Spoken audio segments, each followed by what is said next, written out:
Vivre dans un village à la campagne, pour ou contre les différents paysages de la campagne.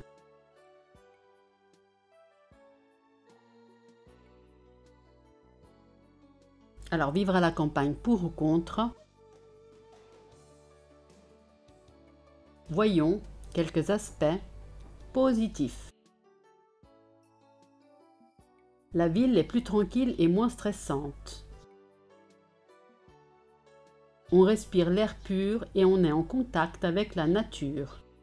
On ne perd pas de temps dans la circulation. Les loyers sont plus accessibles. Les personnes sont plus agréables.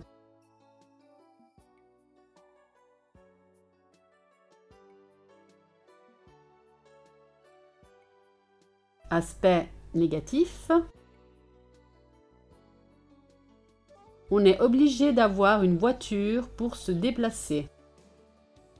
On est loin des divertissements et activités culturelles.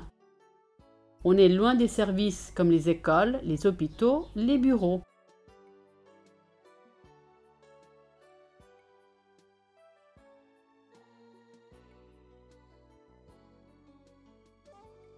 Différents types de paysages.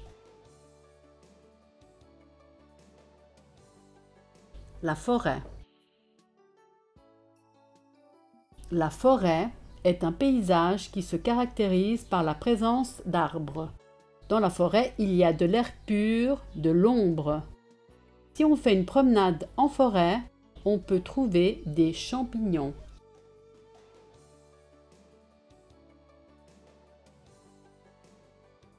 Le fleuve, la rivière, le ruisseau.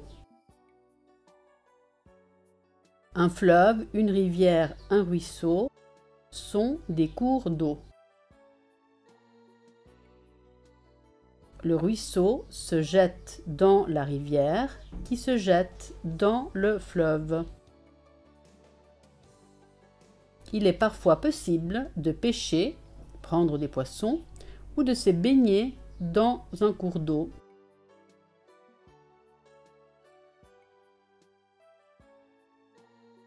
Le lac.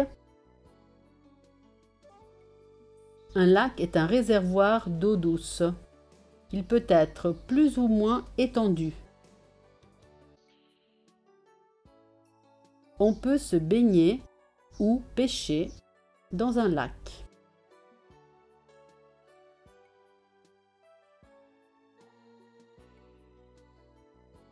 La montagne.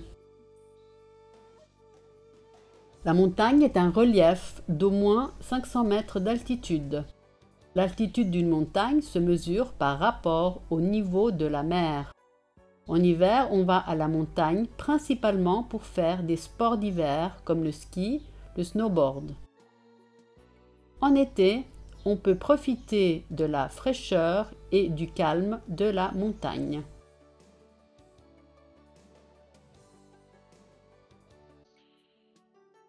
Le pré, la prairie. La prairie, le pré sont des terrains recouverts d'herbes utilisés pour nourrir les animaux comme les vaches, les chèvres, etc.